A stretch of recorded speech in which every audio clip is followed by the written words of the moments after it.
pourquoi on traite de faux pasteurs? Parce que le mot pasteur, à Jérusalem, les pasteurs, ceux qui étaient appelés des pasteurs, c'est ceux qui élevaient les moutons, les bœufs. Ce sont eux les pasteurs, les vrais pasteurs. Tous ceux qui sont dans... Et je vous dis, écoutez, les vrais pasteurs sont les gens qui élèvent les bœufs, les moutons, tout ça. Ce sont eux qu'on appelle les pasteurs. Et ils élèvent ces bœufs pourquoi? Pour deux choses. Prendre la laine de ces bœufs-là. Vous avez vu ça, c'est écrit. Parce que je sais que ceux qui élèvent les bœufs, les moutons, tout ça, c'est là qu'il y a des problèmes avec les bergers. Suivez, j'arrive, non? Laissez-moi parler, pasteur. Oui. Donc, on enlève les moutons là, on enlève leur peau pour fabriquer soit des habits, soit quand on n'en a plus besoin, on tue ces moutons là, on se nourrit de ça. Voici l'objectif des pasteurs. Maintenant, les deuxième catégorie, les vrais, c'est ceux qui élèvent les moutons là, ceux qui font l'agriculture, les pasteurs. Les deuxièmes qu'on retrouve dans les églises sont des commerçants, des boutiquiers. Et c'est pourquoi automatiquement ils sont faux. Parce que si on parle de la nature même du pasteur, c'est celui qui vit de ses brebis. Et c'est pourquoi ils appellent leurs clients dans les églises les brebis. Est-ce que vous voyez? Et même Jésus n'a jamais laissé des pasteurs. Merci. Si vous lisez Éphésiens chapitre 4, l'Éphésiens chapitre 4, il est écrit, étant monté au ciel, Dieu a fait des biens aux hommes, des uns comme, pas des pasteurs. Ils sont comme, ils ne sont pas des pasteurs. Donc terminé. Lui, il est faux. C'est terminé, hein. Nous n'avons plus... Non, je ne peux pas être d'accord. Moi, j'ai fait 19 ans dans l'église. J'ai fréquenté presque toutes les églises. Catholiques, Assemblée de Dieu du Gabon, Alliance chrétienne, Église du message du temps de la fin. Donc, toutes les doctrines relatives, que ce soit aux croix, que ce soit aux produits religieux, sont complètement fausses. Il faut comprendre que les églises utilisent, mon grand frère le disait ici, des artefacts. Ce sont des commerçants. Ah bon? Oui, ce sont des commerçants. Il ne faut pas le nier. Ça veut dire que quand ils sont venus, mon grand frère l'a souligné ici, l'aliénation, ce sont des enseignements qui sont très nocifs pour l'esprit et pour l'âme. Et donc, lorsque la religion arrive, la religion apporte des produits religieux qu'il faut vendre aux individus. Et ces produits religieux ont pour objectif d'attacher les individus à des objets, à des croyances, au lieu de les attacher à la divinité. Moi, je prends un exemple assez simple. Je reviens de la France, j'étais avec mon manager, j'ai animé une conférence là-bas. J'ai rencontré beaucoup des fidèles d'une église là qu'on appelle ACR. Leur pasteur pentecôtiste se déclare comme le manager de la banque de Dieu. Je ne sais pas si vous comprenez ce que ça veut dire. Ça veut dire que Dieu a une banque et celui qui est le directeur général de cette banque-là. Et il vient pour dire, mais ça se voit partout. Cet homme vient pour dire aux gens, ben, si tu verses 10 000 euros, 15 000 euros, ça rentre dans le compte de Dieu, les intérêts augmentent d'ici. Et j'ai reçu une dame en entretien qui est venue me voir et dit, elle a, je crois, l'équivalent de 20 millions, je ne sais pas combien ça fait en euros là, j'ai envie d'aller verser ça à la banque de Dieu pour avoir les intérêts. Ce sont des enseignements diaboliques, ce sont des enseignements nocifs et ce sont des Africains qui sont plongés dans ça. Donc, première chose, c'est de l'argent. Et lorsque l'église catholique est arrivée, a commencé son commerce international. Elle a commencé par vendre les Bibles, vendre les croix, vendre les crucifix, vendre toutes ces choses-là. Ce sont d'abord au départ des produits religieux. Parce que de base, l'église vend d'abord des produits religieux. Après, l'église va se rendre compte qu'il y a des secteurs vides. Parce que ce sont des entrepreneurs, ce sont des entreprises. Il y a des secteurs vides qu'il faut combler. À partir de là, ils vont diversifier certains secteurs, ils vont créer des hôpitaux, ils vont créer, et aujourd'hui je vous dis, regardez l'opulence dans laquelle vivent ces hommes de Dieu-là, qui promettent aux gens le ciel. Et je vais prendre même un passage biblique de leur propre Bible judéo-chrétienne, dans le livre d'Ézéchiel, je le lis rapidement, c'était déjà dit dans leur Bible, Ézéchiel, du verset 1, Ézéchiel 34, du verset 1 au verset 7, parole du Seigneur fut adressée à moi, Ézéchiel, en ces termes. Fils de l'homme, prophétise contre les pasteurs d'Israël. Prophétise, tu leur diras. Pasteur, ainsi parle le Seigneur, malheur aux pasteurs d'Israël, qui se paissent eux-mêmes, qui s'enrichissent. C'est le business, c'est-à-dire que la religion n'a plus rien à proposer en Afrique, si ce n'est s'enrichir. Vous avez vu récemment, je crois que c'est en Bolivie ou quelque chose comme ça, où un pasteur vend les terrains au ciel. Un pasteur. Et les gens achètent les terrains de 50 millions. Mais c'est pas possible. Et l'enseignement, ils vendent des terrains. Et ici, si on fouille au Cameroun, vous allez voir que des gens, quelqu'un se lève, il a fini de manger, je ne sais pas, l'ondolé avec le foufou, il rêve qu'il a une Bible, il vient, il ouvre son magasin et il commence à bombarder les gens des fausses doctrines. Et ça pour objectif de détruire les pays. Nos pays africains sont sales à cause de ces religions-là. Est-ce que le pentecôtisme se reconnaît dans ce que vous êtes en train de décrire? Mais moi-même, j'ai été à l'église pentecôtiste, les assemblées de Dieu du Gabon. J'ai été promu pasteur, on était dans le faux. Vous avez des pasteurs de l'église, je le dis, j'étais bien faux. Châtelet, on est dans le faux. Les pasteurs de l'église, si on vérifie bien, bon, c'est pas un débat classique qu'on a ensemble, mais les pasteurs ils sont dans l'église pentecôtiste dans le faux. Ah bon? C'est une guerre déjà. Mon frère parlait ici des organisations. C'est une grande organisation, les Assemblées de Dieu du Gabon, qui est une église pentecôtiste. Et ensuite, on élit, je crois, les pasteurs, ils sont... Mais c'est une course. Beaucoup vont voir des charlatans pour être élus. Ah bon? Mais je vous dis la vérité. Un pasteur, moi-même à la Lopé, j'ai croisé un pasteur, on a lancé le fusil nocturne. Hein? On a prié pour lui, les Guinéens, parce qu'il s'est caché au village. Le commandant des brigades m'a appelé pour dire non. Il y a un pasteur là qu'on a damé le fusil nocturne. C'est un gars qui a soigné le pasteur. Moi, j'ai rencontré le gars. J'ai dit, si tu peux mentir à Libreville que c'est Jésus qui t'a soigné, tu vas voir ce que j'ai été fait. Donc, beaucoup sont des bandits. Quelqu'un quitte le Gabon, il vient se cacher au Cameroun, parce qu'on ne le connaît pas ici. Il prend les fétiches, hein, les os des chiens, les yeux des... Il retourne à Libreville, il prêche, il prophétise, les églises sont remplies. Les Camerounais vont quitter ici pour aller au Congo chercher les fétiches. Ils sont, mon grand frère a conclu, ils sont dans la course au pognon. Si on ne les arrête pas, ils vont aliéner l'Afrique. La Chine casse les églises. Pourquoi ils ne parlent pas prêcher en Chine? Pourquoi les grands pasteurs qu'on a là, j'ai vu un grand pasteur là qui est en Côte d'Ivoire qui fait la tournée là, pourquoi il ne part pas en Corée du Nord, aller prêcher à la population de Kim Jong-un? Parce qu'il va revenir sur un missile. Pourquoi il ne part pas prêcher en Chine? Parce que justement, les pays qu'ils ont trouvés, et je ne sais pas, en complicité avec le laxisme des autorités, peut-être le Rwanda qui se distingue un peu, mais le reste, bon, ça favorise nos pays africains, notamment les hommes politiques, pour continuer à aliéner les peuples. Très bien, merci. Hein. Châtelain Wolo, vous avez été pris à partie tout à l'heure. Non, pas vraiment pris à partie. Pas pris à partie. Parce non, que il dit que vous êtes dans le business, les pentecôtistes. Oui. Je vois que vous dites que vous avez été pris à partie. Oui, c'est ça. Est-ce que vous reconnaissez que vous êtes dans le business en tant que pentecôtiste? Moi, perso, c'est à moi que vous parlez de moi. Nous parlons du pentecôtisme. Oui. Ça, je vais, disons-le. Oui. Disons-le. C'est le business. Parce que je suis en partie d'accord avec lui, mais sauf que je sais pas trop. Bon, je voudrais pas stigmatiser mon jeune frère parce qu'il dit qu'il a fait une dizaine ou une demi-douzaine d'églises. Oui. Je sais pas trop ce qu'il recherchait, c'est pas ce qu'il cherchait. Est-ce qu'il n'a pas plongé là dans ce que je vais appeler ici le vagabondage religieux? Qu'est-ce qu'il cherchait? Est-ce qu'il est fidèle à Dieu? Je me pose quand même un certain nombre de questions quand quelqu'un va... Il a fait la prostitution religieuse. Oui, quelque chose comme ça. Quand il va d'église en église, finalement, est-ce qu'il n'a pas trouvé Dieu quelque part? Est-ce que selon lui, finalement, Dieu n'existe pas?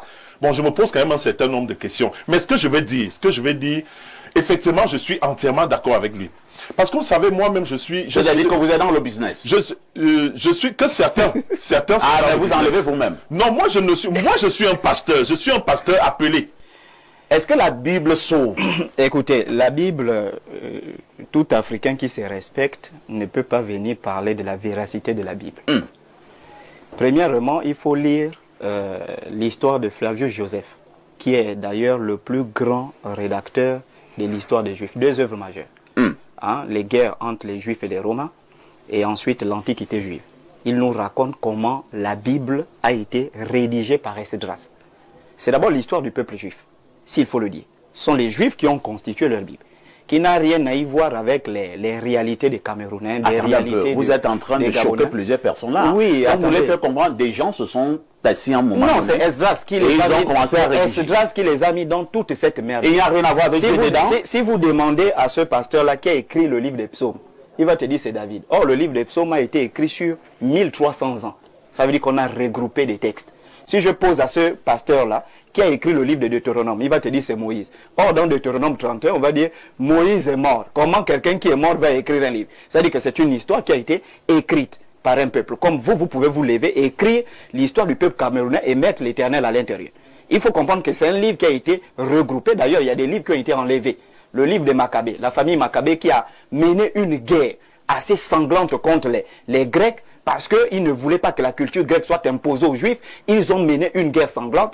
Les religieux ont enlevé ce livre-là de leur Bible pour ne pas éveiller les consciences. Donc la Bible, c'est pas un livre qui est propre aux Africains. Je prends un exemple. Si on prend les 13 épîtres de Paul, vous allez voir ce que Paul donne comme recommandation à l'église de Corinthe. C'est pas la même chose qu'il va donner à l'église des Éphésiens. C'est pas la même chose qu'il va donner à l'église, par exemple, des Philippiens. Ça prouve que ce sont des lettres qu'on envoie pour des problématiques précises qui n'ont rien à y voir avec les réalités des Africains qui, eux, ont leur histoire, ont leur culture, etc. Donc, quelqu'un qui vient faire, je reviens ici sur mon frère, qui vient faire la propagande de la Bible, est-ce que vous savez qu'à chaque fois qu'on achète cette Bible, il y a des droits d'auteur qui vont à Rome? Ah bon? Mais il ne le sait pas, c'est pas la parole de Dieu. Lui, il ne le sait pas. À chaque fois que vous achetez une Bible, la Bible, c'est la propriété de l'Église catholique. À chaque fois que vous achetez, il y a un pourcentage qui part à la Rome qui enrichit l'Église catholique. Donc, pour revenir. Ensuite, sur la question de la dîme que vous soulevez, il dit que la Bible, c'est la propriété de l'Église. C'est la propriété de l'Église catholique. C'est la première fois que j'ai entendu une collaboration. Depuis que j'existe sur cette terre, que la Bible, c'est la propriété de l'Église catholique. Est-ce qu'on peut aller? Monsieur le directeur, vous-même, vous ne pouvez pas. Non, je suis pas directeur ici. Je ne suis pas directeur ici. On peut aller. Allons-y, c'est le chocolat qui porte la parole. Tout le monde peut parler en même temps, je récuse ça. On peut aller. Attendez, non. Tout le monde ne parle pas en même temps. Alain Do, tout le monde ne parle pas en même temps. C'est ça, vraiment, mon jeune frère. Si c'est ça le résultat de vos recherches, je reconnais que vous faites des recherches, que vous êtes chercheur, mais vraiment évacuez rapidement cela. La Bible n'a jamais été... On a compris, Jacques-Delin. Maintenant, Chocolat de Fille reprend la parole. Sur la question de la dîme, je suis formel, hein, je peux pour un autre débat classique, je l'ai déconstruit sur la question de la Bible. C'est bon, la Bible, le Coran, tout ça sont des livres commerciaux. Je reviens sur la question de la dîme, je vais vous prendre Deutéronome 14 du verset 22 au verset 29. Oui. Je vous lis un contexte assez simple. Tu prendras la dîme de tout ce que ta sémence produira, de tout ce que tes champs rapporteront chaque année, tu mangeras devant le Seigneur, ton Dieu, au lieu qu'il choisira pour y faire demeurer son nom. La dîme de ton blé, de ton vin, de ton huile, les premiers, etc. Peut-être le chemin sera-t-il trop long pour le transport de ta dîme. Parce que le lieu que le Seigneur ton Dieu t'aura choisi pour y faire placer son nom sera trop loin de toi. Parce que le Seigneur ton Dieu t'aura béni. Tu échangeras alors ta dîme contre de l'argent. Selon Talmud, mais la dîme, c'est même pas de l'argent. La nature de la dîme, puisqu'on dit ici, tu vas échanger ta dîme contre de l'argent. Aujourd'hui, eux, ils prennent l'argent dans les églises. Pour revenir sur le passage que mon grand frère a pris ici, c'est le livre des Galates chapitre 6, que l'homme à qui on enseigne la parole de Dieu fasse de tous ses biens. Mais il faut lire Romains chapitre 16 pour comprendre. Paul dit, lorsque vous vous réunissez chaque dimanche, que chacun de façon volontaire, c'est à cause d'une persécution. À Jérusalem, les chrétiens étaient persécutés, beaucoup avaient vendu leurs champs, tout ça là. Paul dit, pour aider les autres qui sont à Jérusalem, que chacun fasse de vous, que lorsque vous réunissez le premier jour de la semaine, chacun sait qui là, il donne. Ensuite, il y avait des hypocrites aussi dans ça, qui donnaient, ils cachaient les biens. C'est pourquoi Paul va dire, non, ceux qui enseignent la parole, faites part de tous les biens pour voir si vous donnez par rapport à ce qu'on vous demande. Vous n'allez pas voir quelqu'un qui a des milliards qui va donner 100 francs pour aider l'église. C'était ça le contexte, rien à y voir avec les dîmes. Et la dîme, même dans sa nature, ça n'a jamais été de l'argent, puisque ici dans leur Bible, on dit, si le lieu est trop loin pour aller déposer le vin, le blé, tu vas échanger cette dîme contre de l'argent et tu manges, c'est pas terminé, hein. Tu manges cette dîme-là toi-même parce que c'est ça servir le Seigneur. D'accord, merci pour la parole. Là, je me retrouve. Je suis dans mon domaine. Tout à fait. Donc, je tiens d'abord à préciser que j'ai fait 5 ans à l'église pentecôtiste, les Assemblées des Dieux du Gabon. D'ailleurs, j'ai été proposé au pastorat que j'ai refusé. Alors, je suis tout à fait d'accord avec le pasteur quand il dit que Dieu n'est pas dans les religions. Si vous prenez le livre de Matthieu, vous verrez que lorsque Jésus vient à Jérusalem, il trouve des Hérodiens, des Éphésiens, des Esséniens qui prient Dieu tous les jours, qui lisent la loi de Moïse. Mais pourtant, Jésus, le Dieu qu'il cherche là-bas, il est dans le désert avec Jean-Baptiste. Donc Dieu n'est pas dans les mouvements. Mais ce que je déplore, avant de rentrer dans le thème, cher pasteur, c'est que vous n'êtes pas dans la religion, pourtant votre habillement reflète la religion. Vous avez un col romain, vous avez une croix catholique que Martin Luther a fait sortir de l'église catholique en 1517. Vous avez un col romain que Martin a fait sortir en 1517 quand il quitte l'église catholique, que Calvin a pris en 1529, Zwingli, Knox, John Wesley, qu'ils ont récupéré.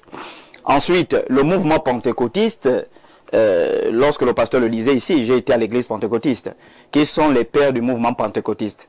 Le mouvement pentecôtiste va naître à partir des années 1920. Et les grands tenants de ce mouvement sont des Américains. Oral Roberts, William Branham, T.L. Osborne, Billy Graham, qui vont faire l'évangélisation de l'Afrique en disant que on sort, bien sûr, des presbytériens, des méthodistes, des baptistes, de tous ces mouvements protestants, sortir avec le réveil pour dire ils vont apporter un nouveau réveil, surtout au lendemain de la Seconde Guerre mondiale. Mais ça n'a rien apporté à l'Afrique, si ce n'est l'aliénation. Regardez dans quel état le Congo aujourd'hui. Parce que parmi les pays que ces grands hommes de Dieu ont visités, T.L. Osborne est venu au Gabon. Regardez dans quel état le Gabon est dans le domaine spirituel. Regardez dans quel état le Congo est. Regardez dans quel état le Cameroun est. Donc pour revenir sur le sujet, donc juste dire au pasteur, quand on se définit comme quelqu'un qui n'est pas religieux, on abandonne tout ce qui est de la religion. Parce que porter un col romain catholique, et ensuite se définir comme étant quelqu'un qui s'oppose à la religion, c'est très contradictoire. Porter une croix catholique, parce que ce sont les catholiques, les religieux qui ont créé cette croix, et venir se définir comme quelqu'un qui est en dehors de la religion, c'est complètement contradictoire.